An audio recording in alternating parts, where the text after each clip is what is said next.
Bueno, mi nombre es Jonathan Rodríguez y este es el avance 2 del protocolo de investigación. Los contenidos de esta breve presentación son los antecedentes, el marco teórico y el marco metodológico. El título del protocolo, el título tentativo del protocolo de investigación es el análisis pragmático sobre la corporalidad en las prácticas discursivas de la religión cristiana. En esta breve presentación vamos a entender un poco más qué es el análisis pragmático, qué es la corporalidad y el discurso religioso cristiano. Y bueno, como primer antecedente tenemos este artículo que se titula El carácter ambivalente de los conceptos carne y carnalidad en la teología cristiana, en el que se explora las bases bíblicas desde donde viene la idea del cuerpo y de la corporalidad en el sujeto cristiano y que debería ser reproducido pues por todos los sujetos sociales. Después está esta ponencia escrita que se titula El cuerpo para Dios o el cuerpo contra Dios, teoría y prácticas del cuerpo en el cristianismo primitivo, de Mariano Espléndido. Este artículo es importante debido a que hace una exploración minuciosa, esta ponencia, perdón, hace una exploración minuciosa de los preceptos y las ideas que tenían las comunidades primitivas después de la muerte de Jesucristo hasta aproximadamente el año 700-800 después de Cristo. Estas ideas que formularon en comunidad y que posteriormente sirvieron para poder dar forma a una teología del cuerpo. Después está esta tesis de Luis Felipe Jiménez titulada Gnosticismo y Cristianismo, el cuerpo humano y los orígenes de la pedagogía cristiana. Esta tesis es importante e interesante ya que combina dos corrientes filosóficas existenciales, plantea las correlaciones que tienen la una con la otra y además aborda el pensamiento teológico de pensadores como Orígenes, Clemente de Alejandría y Tertuliano para poder dar cuenta de las ideas y los conceptos que comenzaron a manejar la Iglesia en el periodo en el que ya estaba conformada como una institución y pues que pensamientos que sirvieron para poder dar forma a un discurso sobre el cuerpo y la corporalidad. Después está el análisis de las estrategias discursivas en el discurso religioso de la Iglesia Misión Boston de Andrés Vázquez Cantillo. Es una tesis de pregrado que se puede considerar pionera en este tipo de análisis, ya que este investigador hace un estudio etnográfico de la Iglesia Misión Boston para poder para poder rescatar esas estrategias que se utilizan al momento de emitir un sermón, particularmente pues por los predicadores y los pastores. Entonces, a través de un marco teórico muy sólido y muy fuerte, en el que se incluyen teorías desde la lingüística pragmática hasta, bueno, la lingüística en el sentido pragmático, hasta aspectos sociolingüísticos, psicolingüísticos y etnolingüísticos. Entonces es muy importante esta tesis, ya que propone una metodología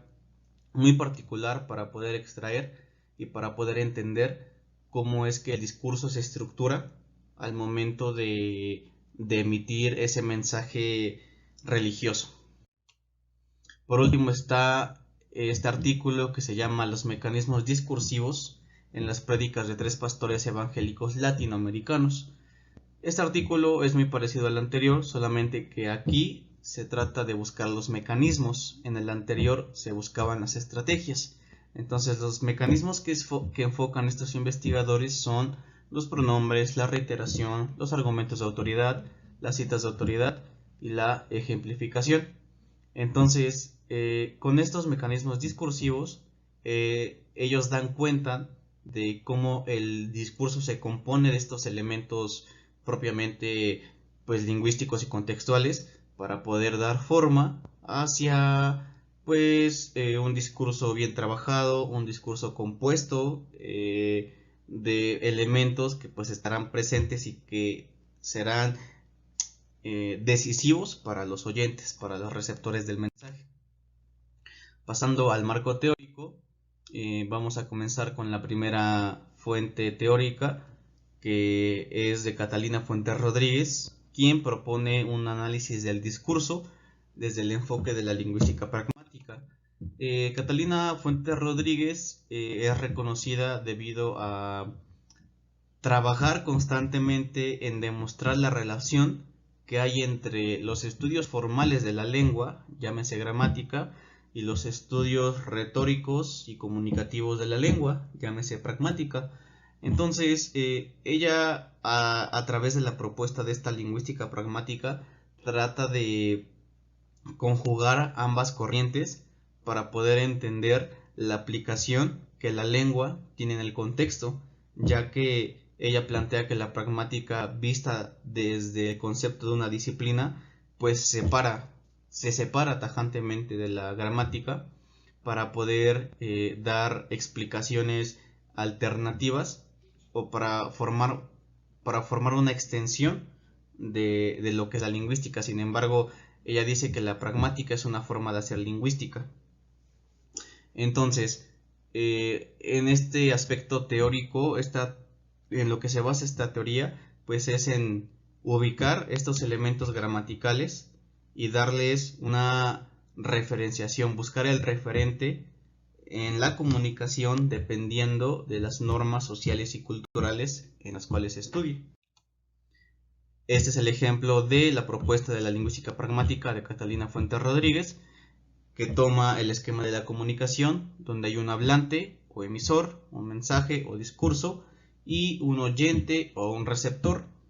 Ella habla de estructuras, una micro, una macro y una super,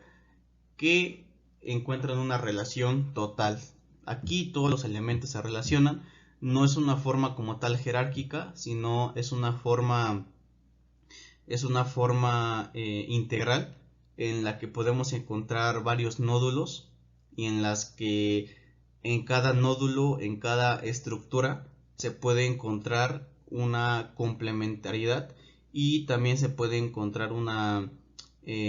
forma de estructura en la que se relacionan todas las cosas, en las que todo está en armonía y en la que pues todos los elementos dependen a su vez de los demás.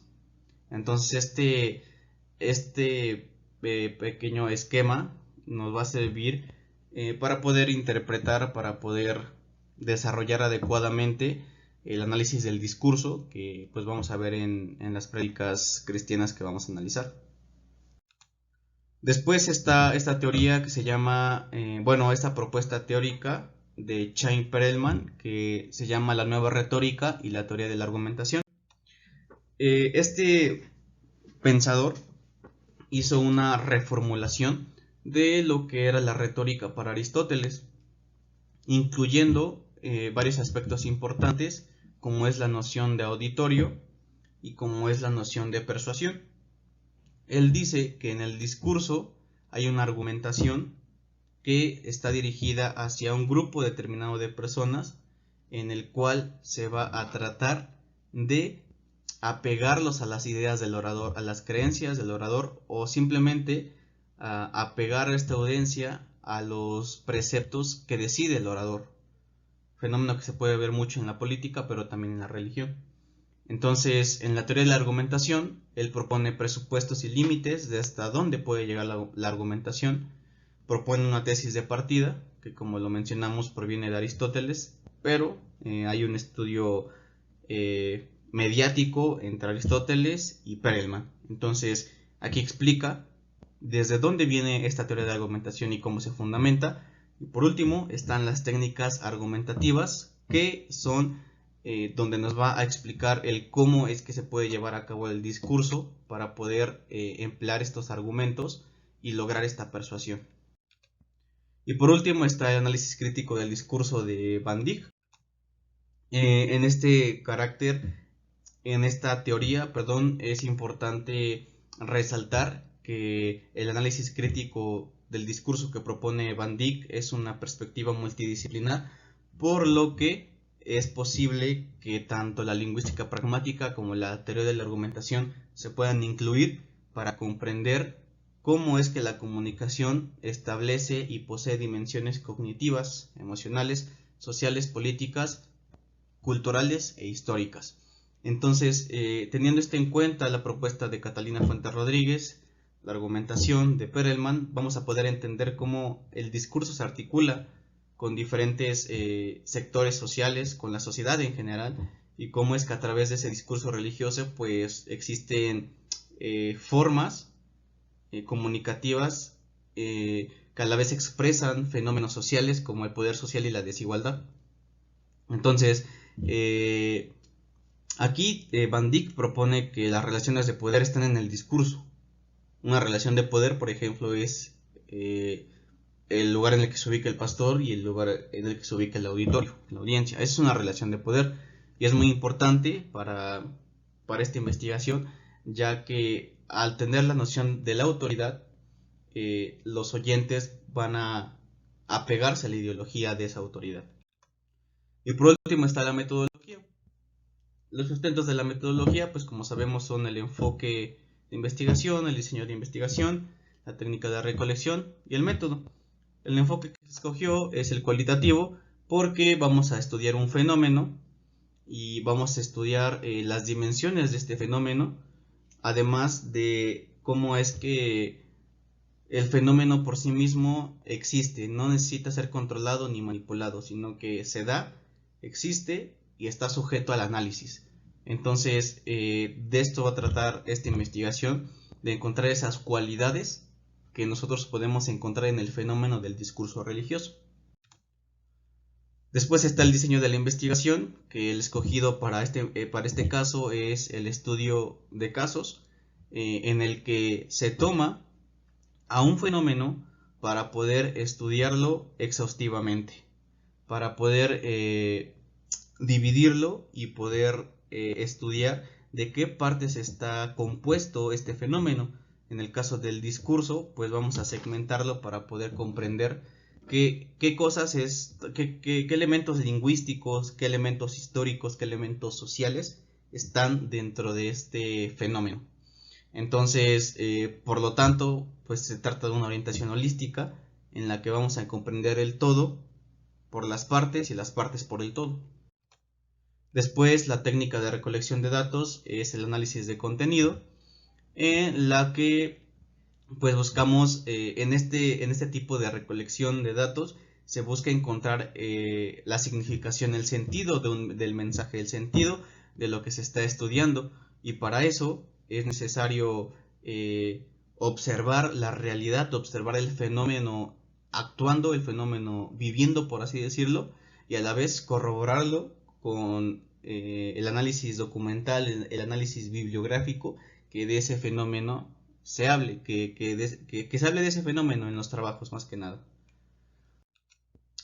Y por último, el método analítico inductivo, pues es el escogido igual para esta investigación, ya que el método analítico, por una parte, se encarga de segmentar las partes para poder estudiar una por una y después entender cómo se relacionan para crear un fenómeno total. Entonces, en el caso del discurso religioso, vamos a segmentar estas partes sobre las que, pues bueno, en realidad segmentar todo el discurso para ubicar cómo es que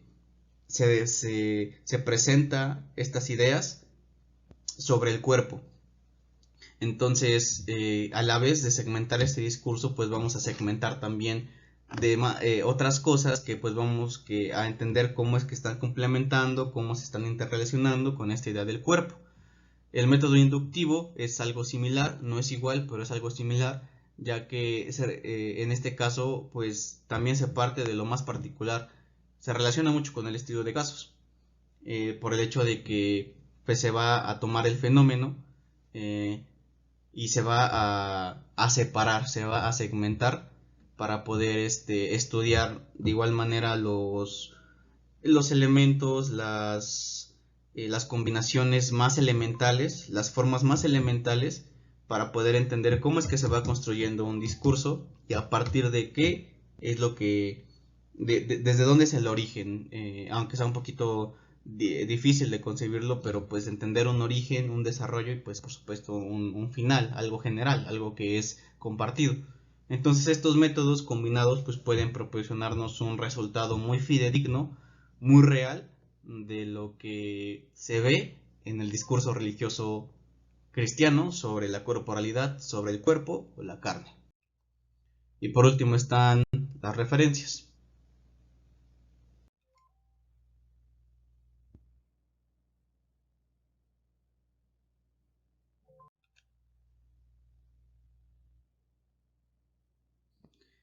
Y bueno, esto es todo de mi parte. Muchas gracias.